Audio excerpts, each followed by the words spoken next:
Okay, we're starting off this week with basically saying my camera is horrible and it cut out 56 seconds 56 seconds. 56 seconds through recording this week's episode. So we're really sorry. You're not going to get our faces on this week's episode. Instead, you're just going to get the thumbnil running over and over again as we talk about this topic. Audio. And our audio. Because yes, that of got course. recorded. Yes. So thankfully, alhamdulillah. Alhamdulillah, at least one thing worked out. But yeah, we're really sorry. And hopefully next week you will see our faces as we talk about our topic. Okay, Allah. Love you guys. Enjoy this week's episode. Bye-bye.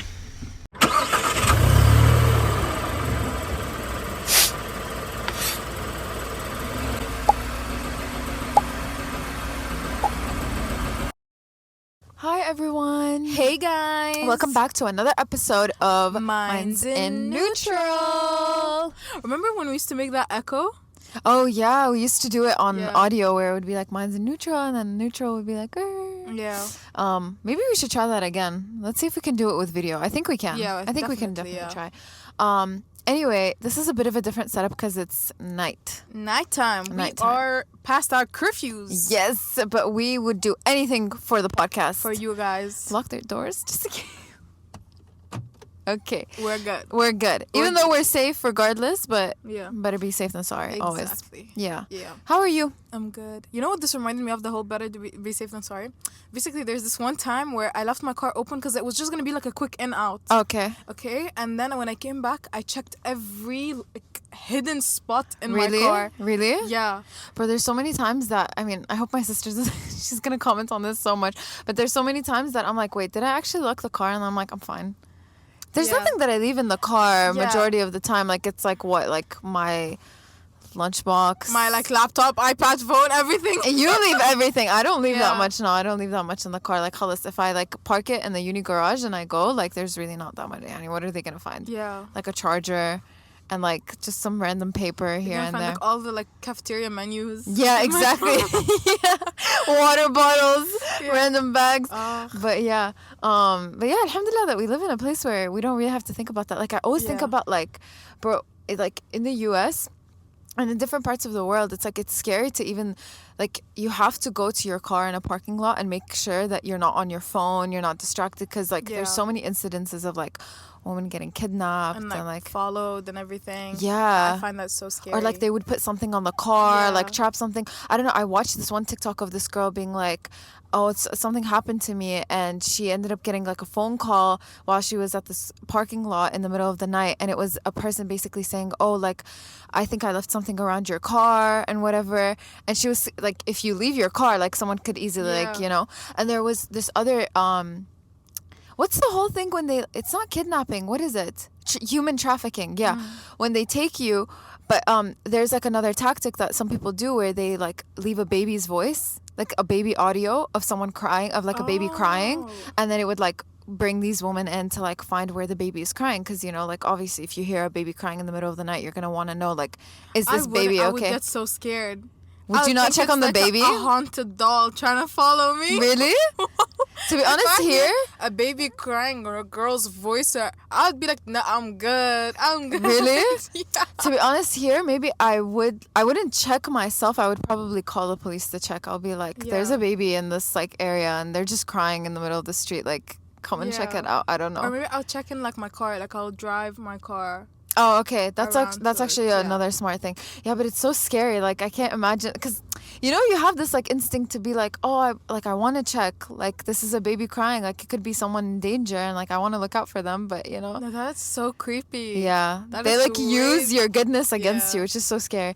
Anyway, but, yeah, so you're good? In what? Like, in general, like, in life? We didn't ask, like, how are you? No, I'm good. This week has been, I mean, every single week has been a hectic week. I feel like I always say that. Yeah. So it's just been another hectic week. Yeah, fair enough. Yeah. My day has been so long today, and I was just telling Shahid, like, when we were setting up like how long my day was today, I had like this really cute, which Shahid's friends invited me to, like this really cute matcha morning, like it was like in this cafe, and you just get like a matcha, and it's like a collective, like it's not a group therapy session, but it felt like a group therapy session. And it was like all these girls just sitting together, and we were just kind of like discussing the topic of motivation. And just the way that we went about it was so nice. And I didn't expect myself to break down. Like, it was my turn to talk, and I low-key broke down, which is so crazy because I don't know. Like, I'm not the type to break down in front of people that I don't know. I'm very sensitive, and I will break down. But to like break down in front of people that I have no idea who they are or I'm not that close to was like so weird for me.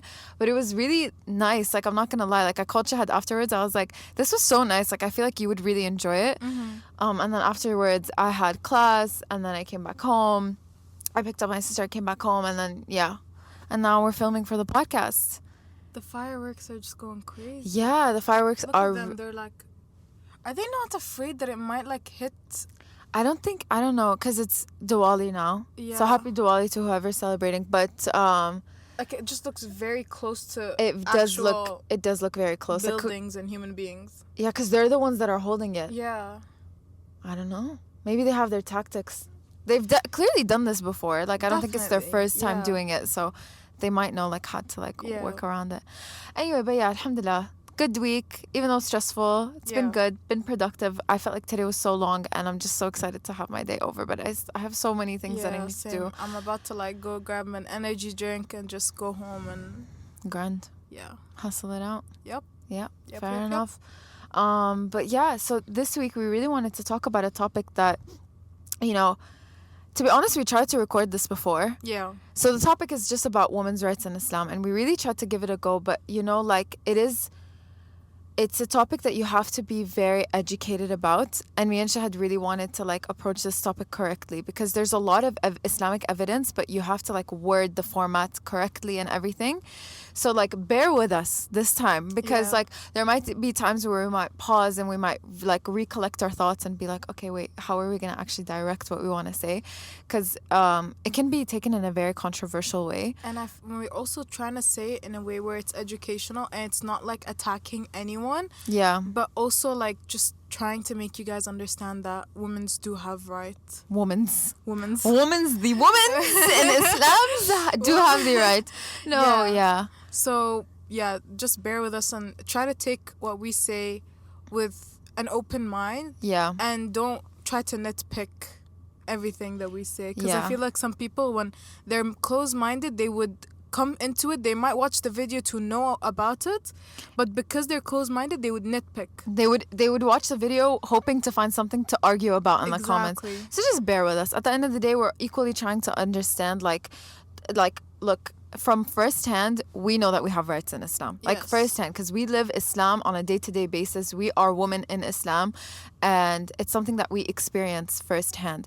So from our point of view, 100% we have like rights in Islam. But then for an outsider that is not Muslim, that, you know, maybe just is like used to what, you know, the media talks about women in Islam, they might come with a negative mindset. So we really want to have like a very open discussion. Let's just put it that way. We want to have an open discussion. If you guys still have questions, you know, I don't think one episode is going to cover everything. Yeah. That's for sure. But and if there's something that you didn't understand that you want us to explain further, we can do that too. Yeah. So bear with us for this episode. We really did our research and we really tried to like prep ourselves as much as possible. But yeah, let's kick it off. So I think it's really good to start off in a way where we talk about like the actual value that women have in Islam. I think that's something that like a lot of people have misconceptions on. You know, I think Islam portrays women in such a beautiful light.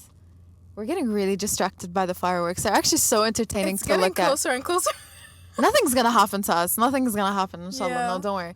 But I think Islam, I don't think Islam for a fact portrays women in such a beautiful light, in a way where we have many opportunities the same way that men do. And I think the way that culture and the media portrays what Islam is it's in a really negative light. But if we take it back to the essence of Islam and what Allah has, like, I wanted to say bestowed on us. That's a really fancy word. That's a big word. That is a very big word. That's not something I use in my day-to-day vocabulary.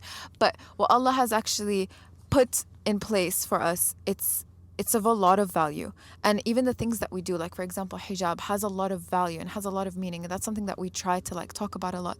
But anyway, so yeah, going back onto the value that women have in Islam, I mean, it comes down to you know, you were talking about how when a woman is born, she go on. So when a woman is born, she becomes the reason for her father to enter paradise. Yeah. When a woman becomes a wife, she completes her husband's half of her husband's deen. Yeah. And when a woman becomes a mother, paradise is underneath her feet. Yeah.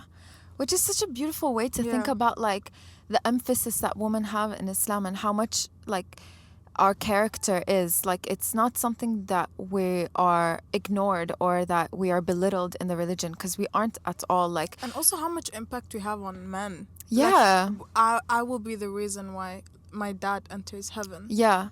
You know? Yeah. I complete my husband's deen. Half of his deen. Yeah. So... And when you become a mother, it's like there has to be a lot of respect to how you treat your mother and ensure that your mother is being taken care of, because, you know, I think Islam really understands that women have a lot of responsibilities. Okay, maybe they're not the same exact responsibilities that a man does or that a man has, and that's completely fine. I think, you know, it doesn't need to be exactly the same thing, because I think... Because aslan, biologically, we're not the same. We're not. And we don't even work the same way, or work on a 28 cycle, day cycle, and then a man works on a 24 hour. So even just like the way that our body functions, the way that our mind works, the way that everything is, we are different, and there's differences, and Islam acknowledges those differences, and it beautifies us in the religion. It doesn't make us feel like, you know, one is superior to the other. There's no like actual scripture where it says that, you know, a man is superior or better or is of a higher level, you know. So yeah, even down to like having a daughter, taking care of that daughter. I mean, there's a hadith where Sayyidina Muhammad was saying, alayhi salatu salam, where he was saying, you know, whoever has 3 daughters and is patient with them, he will be in paradise. And there was even a person, like a sahaba, like a companion, where he was asking, you know, what if a person has 2 daughters? And he was saying, even if it was 2. And then it was even you know, interpreted that, let's say if someone even was to ask one, if a person had 1 daughter, the Prophet would say even 1 daughter. So it shows just how much value, again, that we have in the religion, you know, and just how important we are. حتى the Rasul sallallahu alaihi wasallam, he said, أمك ثم أمك ثم أمك ثم أبوك. Yeah. So your mom, then your mom, then your mom, then your dad. Yeah. So he emphasized on women 3 times, not just once, and he like it just, you know, it just shows like how women have such importance, and also like how not even importance in their religion, but importance in how to yani react to a woman as a man, how to treat a woman, you know, like you have to be there for her, you have to take care of her. Women don't only have value in Islam, but it also Islam makes sure that men know how to treat the woman. And the Rasul made sure that that is also seen. So for example, when he would come back home, he would see if there's anything on the floor, like anything maybe that she had left on the floor, like his wife that left on the floor, he would pick it up and put it in its place before he even sat down. And then there's also this one time where he came back home late. So he didn't want to knock on the door and disturb her sleep. So he slept on the doorstep. Oh, that is so beautiful. Because he just didn't want to wake her up. So I just find that so beautiful. Like, this is with one of his wives. And it just shows how men should actually respect women, and how women in Islam should be respected and treated in such a good and beautiful way. And then in terms of like just general day-to-day activities, I mean, women have the right to education. For example, there's a hadith where it says seeking knowledge is an obligation upon every Muslim, indicating there's no difference between a man and a woman. Both are equally allowed to seek that education, to actually be educated, because at the end of the day, when it comes to the day of judgment, you're going to be judged on how much you know of the religion, on how much you've experienced in this life, on how much you've actually gone out of your way to understand the faith that you're practicing, not just following it blindly. And that falls onto both. And the way that we're going to be judged at Yawm al-Qiyamah, it, you know, I think culture has such an impact, where I said this before, but you know, like if a man, for example, does the same sin as a woman, maybe culturally the man wouldn't be looked down upon as much, you know, but that's culture. I think a lot of people misinterpret culture with religion, and that's such a cool topic that we definitely need to talk about. But at the end of the day, in the eyes of Allah, Allah won't harshly determine like if a person is worthy of Jannah just because of their gender. Like he wouldn't be like, oh, just because you're a woman and you like committed the same sin as a man doesn't mean that I'm gonna have harsher judgment on you. Punishment, yeah, that's the right word, yeah. And another thing too is that right now there's a lot of countries that are removing women's rights, but that isn't, and if they do say it's by the name of Islam, it's not. Yeah. And I feel like that's where people who don't know about their religion much, that's where they get their information from, their news. Yeah. And they hear these news about these countries that stop women from doing things, make them, you know, force them to do other things, and that isn't Islam. That isn't Islam, That is not Islam at all, and I just want to make that so clear. And also, women have the right to own property. Property. They have the right to inherit. Yes, and for example, one of the Prophet's wives, she was a businesswoman. Khadija. Yeah. She was a businesswoman, and again, so it's just an example. And she was successful. She was very successful. Yeah. And she was well known in her community and everything. And she was respected. Yeah. Yeah, I don't even think she would show her face for like her business, but it still thrived. Yeah. She was still known. She was still respected. Yeah. So again, like she's managed a huge business by herself. Yeah. Which I find empowering for women. You want to know what I think it is? I think it's like when you look at the essence of Islam, there's a lot where, you know, it talks about actual women's rights and the way that we should treat women and everything. But when we look at day-to-day life, I think this is what people are basing, you know, that this concept that Islam doesn't give women their own right or their own ownership. In our generation right now, in a lot of places, women are losing a lot of their rights. And again, this is not Islam. This is culture, and this is the mindset that we have now. Like, this is an even older age mindset. What is it called? The pre-Islamic mindset. Yeah. That's literally when pre-Islam was there. That's the mindset we have now, which is so sad because we literally downgraded. For example, like a lot of people now, they see us having a daughter as like something so sad. Yeah. Like that's so true. People crying, but like I wanna. Like in gender reveals, they're like, "Oh my God, I can't believe I'm having a daughter." And that used to be a thing pre-Islam, where they would kill their daughters and like dig a hole and dig them like what is it called? Bury them alive. Yeah. And Islam came and said that's not allowed. It demolished that whole concept where it's like, no, these are equally human. Like full stop, they're human above all, above the gender that they have. They are human. They are allowed. Yeah, we do have a lot of importance, and Islam did try to, when Islam came, it basically demolished all of these like harsh concepts towards women. Yeah. Because it saw the wrong in that. And there's so many verses in the Quran. I'm going to say one of them. In verse 49:13, God created humans from male and female, and despite the empirical differences among humans based on race, gender, etc., the Quran regards them as equal and only ranks humans based on their moral choices and pity.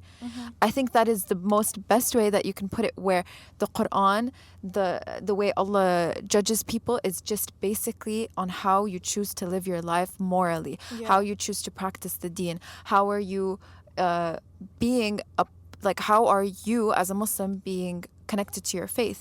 It's not in regards to gender. And Allah makes sure of that in every verse He uses to talk about men and women in the same sentence. Men and women. Men and women. In anything that like Allah's telling us about, whether it's a punishment or a blessing, or like you will be going to heaven, or if you do this, or you know you will get punished for this, He says men and women. Yes. Doesn't only say Muslims. No. He makes sure He directly you know, indicates for both men and women. And even in verse 972, Allah has promised to the believers, men and women, gardens under which rivers flow to dwell therein, and beautiful mansions and gardens of everlasting bliss. And this is talking about Jannah and the afterlife. So again, he said to the believers, and then he emphasized specifically men and women. Yeah. You know, he didn't just say, again, like you said, to all Muslims. No, he directly indicated for both genders, because at the end of the day, we're promised the same outcome. Yeah. We're put on this life at the same time. We're tested at this with, you know, maybe different tests, but at the end of the day, it's not like one test is going to outweigh the other. And it's crazy how subhanallah, like how like why he did that.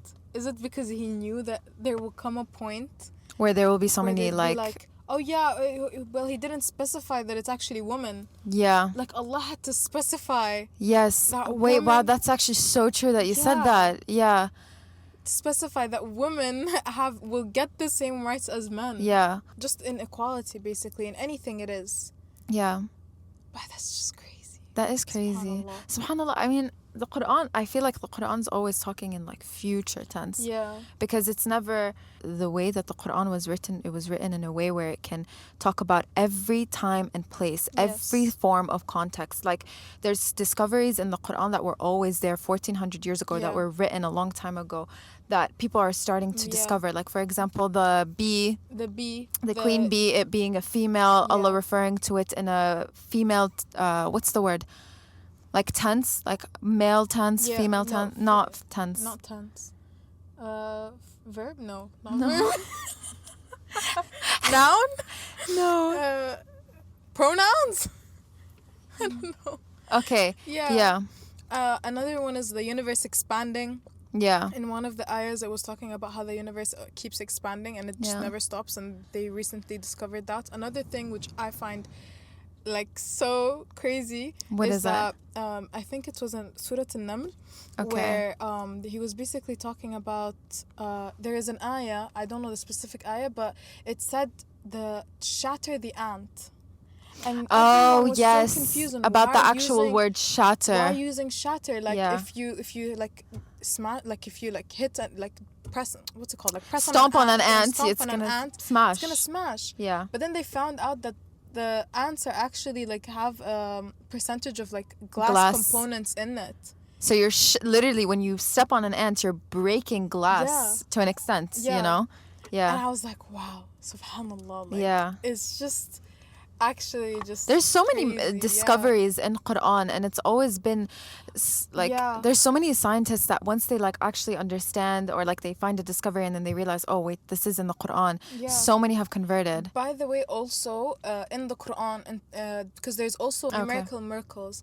Numerical miracles? Okay. Where the men and women, the amount of words, the amount of times men and the amount of times women showed in the Quran, it was the same exact. It was an equal number? Equal number. Say sir. I mean, I didn't mean to like that, guys. I didn't mean like that. You know, sometimes... No, actually, sometimes, like, when I keep learning about our religion, Shahad, I swear to you, there's so many times where there's so many shock factors to me, where I'm like, seriously? And it's like crazy until now that I'm at this grown age of 20 and I'm still learning these things, and I'm just like, I cannot believe how perfected our religion is. You know, and okay, taking it back to surahs and everything, there's a whole surah called Surah An-Nisa where it talks about how women can actually initiate divorce themselves, how women, like the basic rulings that women have in religion. Yeah, there's literally an ayah that tells men how to treat women. This is from Surah An-Nisa.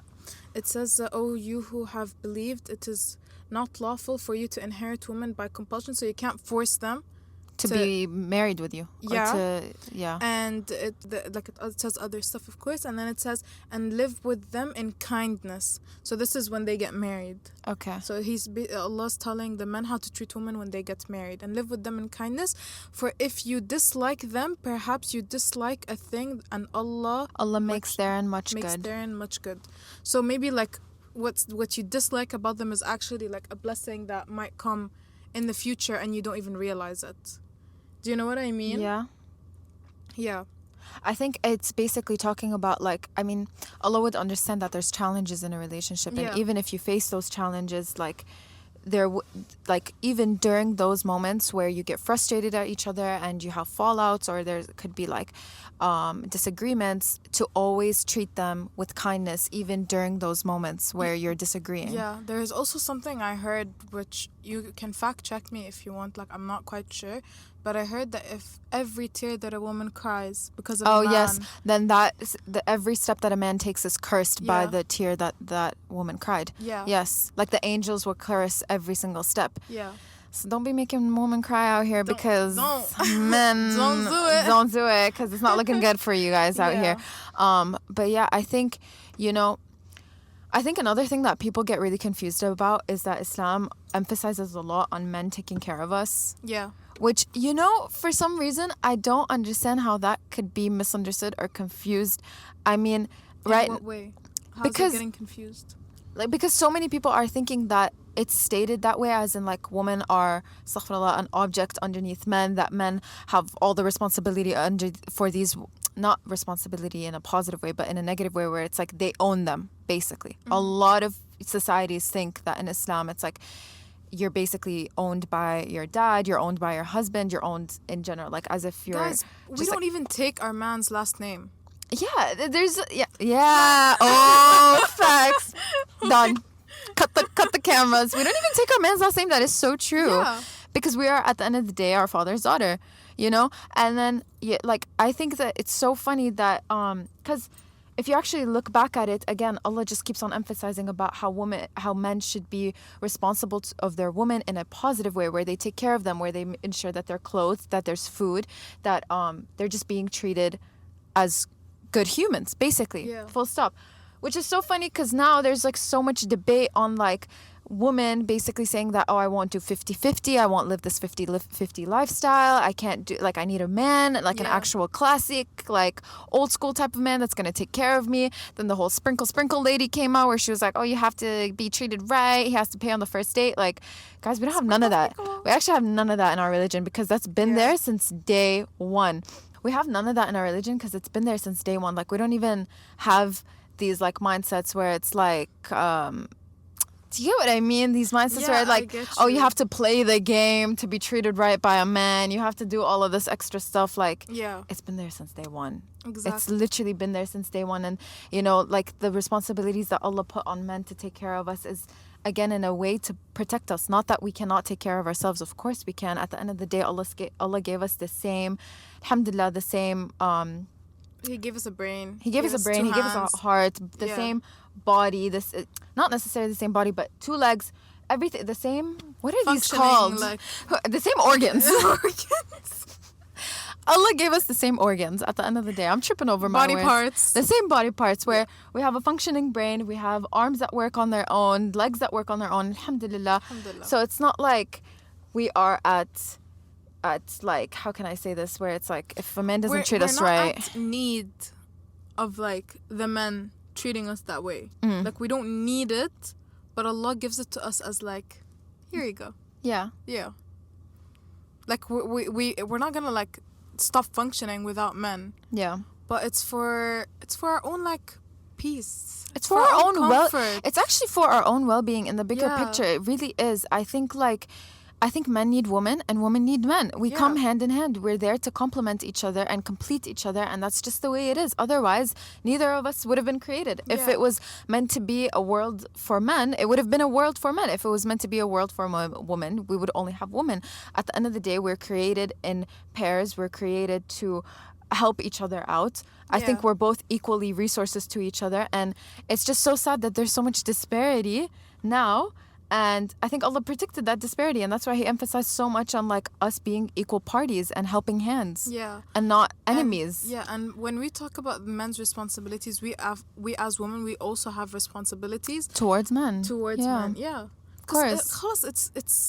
It's just the way of life. Again, like in a friendship, you wouldn't like someone giving you everything, and then you're giving someone everything, and they are not reciprocating it back. Just like it's a give and take. Exactly. It's a very balanced mindset. I don't know. I don't even know how we came to this point, Shahad, where it's like there's such like this gender war, you know, between men and women, where it's like you know, back in like 2019 when the whole, I don't think we're allowed to say KAM, when that whole trend came around where it's like, get rid of all the men. We're not going to say the K word. I don't know. Oh, I'm just thinking of like, I was like, what is she saying? Of like if the word would like affect the video or anything, but like that whole concept of like getting rid of all men, we don't need men, and you know that started like this gender war of like men being like, well, we got it all under control and we don't need you guys, and it's just like, oh brother, like, oh my god, we both need each other. Like, let's just be so for real. At the end of the day, you know, otherwise neither of us would have been created in the first place. That's so facts. Yeah. Otherwise, Adam wouldn't have been there and Hawa wouldn't have been there. So at the end of the day, Allah knew that we needed each other. Allah knew that we needed companions in this life because this life is difficult. And we need companions in many aspects, whether that's a friendship, whether that's family, whether that's a relationship, your partner, whoever that may be. It's hard to go through this life alone. And that's why Allah gave us people to go through it together and to guide each other and to have lawful people in our life. And inshallah, we all have lawful people surrounded by us, whatever, in whichever means that could be. A friend, a sibling, a partner. Yeah. Simply put, from first-hand experience, women have rights. Women have rights in Islam. As a woman, as a Muslim woman who practices Islam, we have rights. Guys, we go to university. We get to drive our own car. Like, first-hand. Like, we're literally past our curfew. Shahad's so unserious. She's so unserious, guys. No, but seriously, like at the end of the day, firsthand, Shahad, I don't see what I can't do that a man necessarily can. Yeah, that's what I mean when I say that this society, this media is putting such a bad image on women, and for what, I don't know. And for them to use such Islam, a corrupt view, wallah. Yeah, exactly. And for them to use Islam as a justification, as their label, as them being like, I'm just making sure that Islam is number one. This is not Islam. Yeah. I don't know what you're following. Yeah. But this is not it. This is not it. Like, fact check the Islam that you're following, because like it really upsets me. Like, I've been seeing a lot on the news, and I'm like, why? Why are they doing that to women? Like, it just doesn't make sense. And I feel like if you're like a person that's trying to bring light onto the religion, you're doing it the wrong way. Yeah. You're just getting people scared of it. You know, but I think we have to be also conscious that not every woman in every Muslim country is given the same opportunity. That's not because of Islam, though. Exactly. That's just because of the way that the government works in that country, but that's not because of Islam. And we need to stop putting a bad label on Islam and stop basically having Islam as the number one justification for bad actions, because it's not. You're simply just a bad ruler ruling a full country and not knowing how to deal with it. Yeah. I don't know. Like, I think we're good. I really hope that, you know, at the end of the day, we're also privileged because, simply put, aside from like being Muslim women in the country that we're in, we're given a lot of opportunities that not every woman everywhere else in the world is given, whether that's in the West or the East or the South or the North. I don't really care. Southeast, West. You know, side note, how do you remember North, South, East? Like, how do you? No? No. I remember my sister, she taught me this all the way back in like, when I was like in grade 2 or 3. She was like, never enter stinky toilet, or never enter stinky washrooms. That's how I remembered it. Oh my God. I don't North, know. East, South, West. I never knew it. That's a good way to learn it. I Never enter North, stinky South. washrooms. Washrooms. Never enter stinky washrooms. I hope we covered this topic as much as best as possible. We really did. We really tried to do our research. And again, this is not just a one-time video. We're definitely gonna probably revisit this topic with better knowledge, with more things to talk about. Again, please seek your own knowledge. Go out and research and understand the topic yourself. We're just here to put a little taster in your mind of, again, firsthand how we live on a day-to-day basis as Muslim women and our experiences. Yeah, I hope you all are happy, healthy, and safe. And please put down in the comments why you thought I edited the video last time. But you guys were correct. No, because I'm so curious. Let's see. Who do you guys think is going to edit this week's video? Guys, why do you think... I mean, you are correct, but why? What was it? What was the reason? What was the reason? We even asked, we even commented, and no one replied back to the comment. Can you imagine being aired on your own podcast? I know. Guys, I got shocked. I'm seeing this person commenting, liking the other comment, and I'm like, brother, why? Salam. Yalla, bye-bye. Bye.